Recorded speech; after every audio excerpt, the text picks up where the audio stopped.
झेंडे की बात ना सुनते हुए आर्या सर जाएंगे अनु से मिलने के लिए और अनु को सारी बात बताएंगे राजीव भाटिया के बारे में, क्योंकि आर्या सर अनु को धोखा नहीं देना चाहते। आने वाले एपिसोड में आपको देखने को मिलने वाला है कि पहले यहाँ पे आप देखेंगे कि अनु सिमरन से बहुत ज़्यादा नाराज़ रहेगी। सिमरन उसे बार बार फ़ोन करेगी, बार बार मिलने के लिए आएगी, लेकिन अनु से बात करना पसंद नहीं करेगी, क्योंकि अनु को लगेगा कि मैंने अपनी दिल की बात, मेरी लाइफ में जो कुछ भी हुआ सब कुछ सबसे पहले मैंने सिमरन को बताया। लेकिन जब सिमरन के लाइफ में कोई आया या कुछ भी था तो सिमरन ने मुझे बताना ज़रूरी नहीं समझा। मैं जब भी उसे पूछने की कोशिश की उसने हर बार टाल दिया और मुझे नहीं बताया। अब यहाँ पे जब अनु को सब कुछ पता चल ही चुका है तो उसने सोच लिया कि वो सिमरन से फिलहाल बात नहीं करने वाली है, चाहे वो जितना भी मना ले। अब यहाँ पे देखेंगे कि अनु जो है वो आर्या सर के घर पे जाती है और आर्या सर के घर में जाने के बाद वो परेशान दिखाई देती है। तो आर्या सर को लगता है कि अनु बहुत परेशान है और ज़रूर वो राजीव भाटिया को लेकर ही इतनी ज़्यादा परेशान दिखाई दे रही है। यहाँ पे अनु के मन में बहुत सारी बातें चल रही होती है। एक तो वो सिमरन को लेकर भी बहुत गुस्से में होती है, दूसरी तरफ वो राजीव भाटिया के बारे में भी सोच रही होती है। उसके बाद अनु जब वहाँ से चली जाती है तो आर्या सर सोचते हैं कि अनु को ये बात बताना पड़ेगा, मैं नहीं चाहता हूँ कि अनु से कुछ भी छुपाऊँ। और यहाँ देखेंगे अनु यहाँ बैठकर खा रही होती तो अचानक से जब फ़ोन आता जलंधर का और कहता है कि तुम्हें राजीव भाटिया के बारे में जानना है तो जाओ आर्या के कमरे में और उसके अलमारी में तुम्हें मिल जाएगा।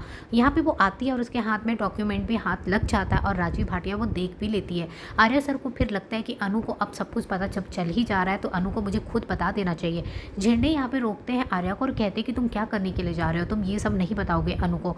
तो यहाँ पे आर्या कहते कि मैं अनु को और अंधेरे में नहीं रख सकता और इस तरीके से मैं अनु को धोखा दूंगा। अगर अनु को खुद ये बात कहीं और से पता चल गई अनु को लगेगा कि मैंने उसे धोखा दिया। तो झेंडे उसे बार बार रोकने की कोशिश करते पर इस बार आर्या उसकी बात नहीं सुनते और कहते कि ठीक है अभी मैं उसे नहीं बता रहा हूँ, लेकिन बहुत जल्द मैं उसे सारी सच्चाई बता दूंगा। और आप देखेंगे बहुत जल्द अब यहाँ पे आर्या जो है वो अनु को अपने मुँह से सारी बात बता देंगे और ये बात जानने के बाद अनु आर्या से गुस्सा नहीं होगी, उल्टा अनु के मन में जो भी सवाल थे सब क्लियर हो जाएंगे। और यहाँ पे जब आर्या का पास्ट उसे पता चलेगा, राजीव भाटिया कोई और नहीं आर्या सर ही है और उनके पास्ट में क्या हुआ था क्या नहीं हुआ था, क्यों उन्होंने नाम बदला, जब सब कुछ पता चल जाएगा तो अनु यहाँ पे आर्या सर से बुरा तो अनु यहाँ पे आर्या सर से गुस्सा नहीं कि उल्टा उसे आर्या सर के लिए बुरा लगता है कि आर्या सर का जो पास था वो बहुत ज़्यादा डिफिकल्ट था।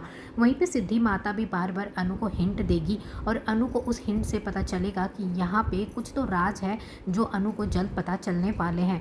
उसी तब देखेंगे गायत्री देवी अब यहाँ पे पुष्पा से मिलती है और पंडित बुला लेती है और पंडित जी को बुलाने के बाद यहाँ पे शादी की कोई डेट भी फिक्स करने वाली है। अब यहाँ पे फाइनली ये लोग शादी करते हुए दिखाई देंगे, शादी की तैयारियाँ भी अब बहुत जल्द शुरू होती हुई दिखाई देगी और इस बार अनु और आर्या की शादी हो जाएगी, कोई भी अड़चन नहीं आएगा। जो कुछ भी आने वाला है सब कुछ यहाँ पे अनु और आर्या दूर कर देंगे। उसके बाद फाइनली आपको अनु और आर्या की शादी देखने को मिलने वाली है, क्योंकि यहाँ पे अब मीरा और मानसी भी जो अपना प्लान बनाएंगे वो भी अपने प्लान में कामयाब नहीं होंगे।